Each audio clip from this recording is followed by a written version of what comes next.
lot of rain, which you get rivers flowing, don't you? Yeah, well this coming out in summer, it's always it is. The soil is so dry, it always takes that extra bit.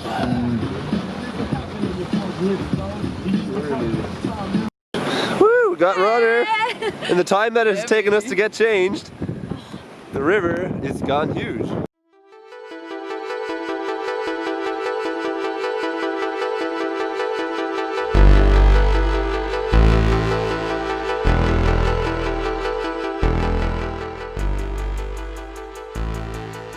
So while we did have a lot of rain in February and March this year, winter and spring can be a hard time to get out creeking in Ireland. At 53 degrees north, the sun sets around 4 to 5 p.m. in the winter months. Fortunately, the rain kept the Carb River flowing nicely in the early months of the year, and although it is short, it is a fine training ground. The city lights provide enough visibility after sunset to surf the fast green waves that form under the bridge arches. And while it's not the most extreme whitewater, it keeps you sharp while you wait for one of those bigger days. The Carb runs through the heart of Galway City and is one of the venues for the hugely successful event Galway Fest. This river is where I first started kayaking, so it always holds a special place in my heart.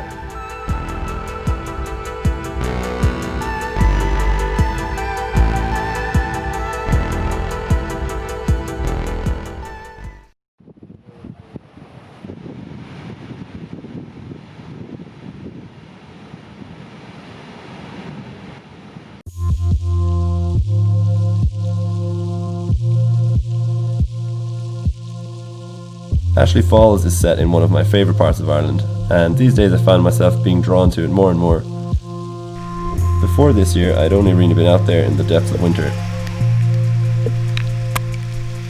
Seeing it in its full summer glory was amazing, although with the amount of rain it gets out there, there's no surprise that it's so green and lush.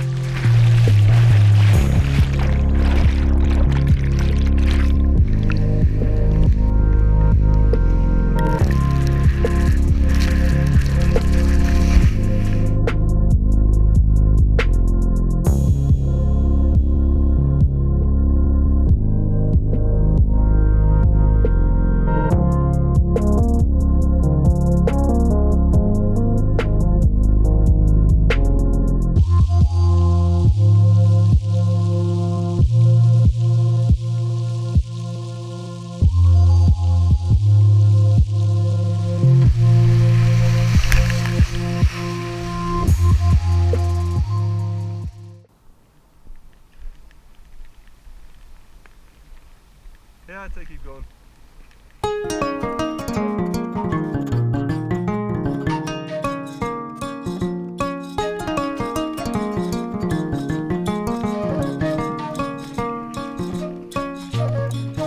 The Volskaya is just a classic west coast run really. Controlled by dam release, it's a bit more predictable and always a favourite to come back to when you just want reliable boating.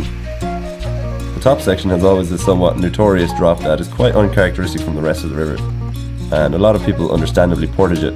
For me it was always a bit intimidating, and people definitely talk it up when you're going to the river.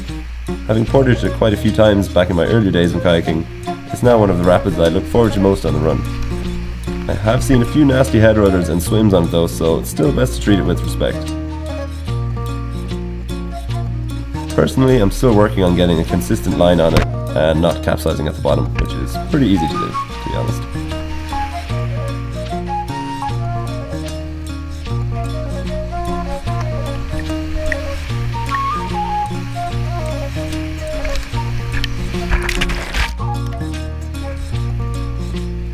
From there on, the rest of the river is a pretty fun read and run class 3, and that makes it a prime location for the Whitewater adventure in Galway Fest.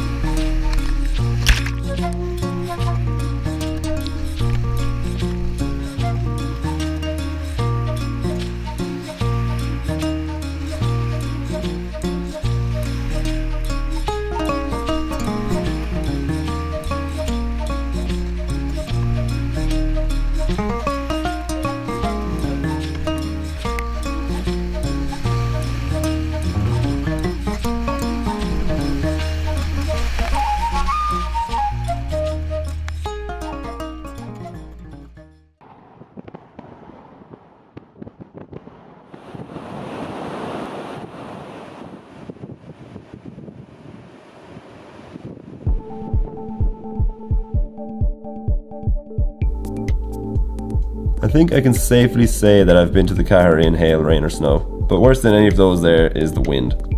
The Cahir River flows into Fenor Beach, and the normal takeout is at a bridge just upstream of the mouth of the river. It seems like whenever there's enough rain to bring this creek up, it's accompanied by an orange wind warning, so you really feel the full brunt of the Atlantic here, and it can make for a tough day on the water. I think that made me appreciate it that much more this summer, getting to run it at a nice warm drizzly day without the storm winds for a change. I was delighted when we got there that it seemed to be holding water nicely, and we got a nice few laps in without much of a change in level.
We made it. What do you think, Arthur? What's the plan for the day? What's the plan? So we're driving towards the Shrine Long now, which I believe is somewhere in Ireland, County Galway or Mayo. Right on the border, bro. Right on the border.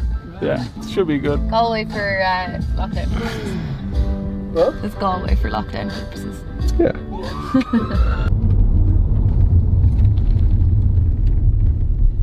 That's the road.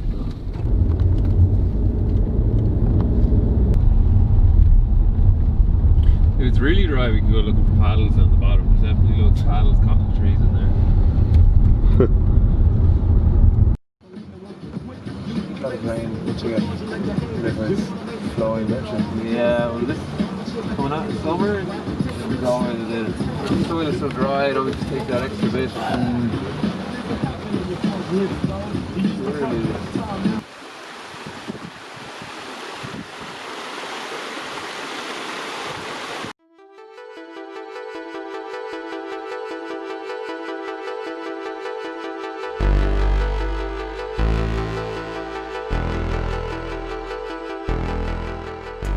The Shrine Long. This was actually the first year I got to make it here, and boy was it a treat. As it happened, there was heavy rain in the area just 2 days apart, so after running for the first time ever, we got to get it just 2 days later again. I've never seen a river change levels as fast as the Shrine Long. You can literally hear it getting louder as the water comes rushing down the steep valley walls into the river. In lower water it's fun but technical steep creeking, and in high water it's extremely continuous, and some of the rapids just join up to form these huge sections that continue for many minutes at a time. It can be pretty hard to catch an eddy, so you have to plan the route carefully. Sometimes we basically just grab each other at a certain point and say like, okay, this is the end.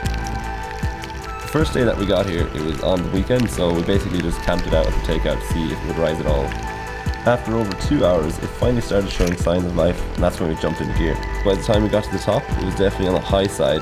That entry rapid felt rowdy.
That's a micro ready.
Second day we were there, we made the rally out after work, so it was a bit later in the day, and the river was already raging when we got there.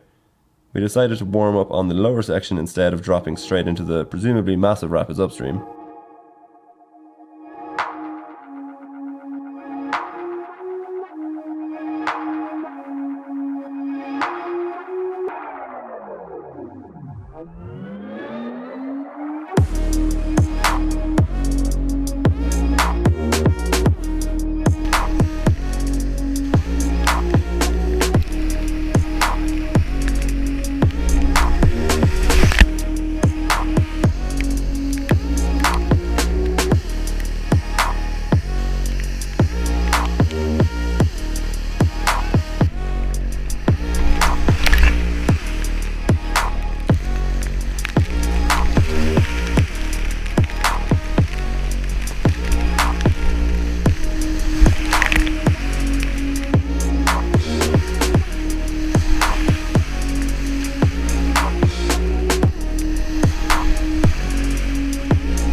About 40 minutes later, when we actually got to the top, it had already dropped quite a lot, and it was actually on the low side from there on down. Still a sweet run though, with plenty of moves and nice little drops. Barry actually noticed that the level of the river can be predicted by the appearance of the little creeks higher up in the valley. So if you look up the valley and see these white kind of veins running down the cliffs, the Stranlong is about to flash.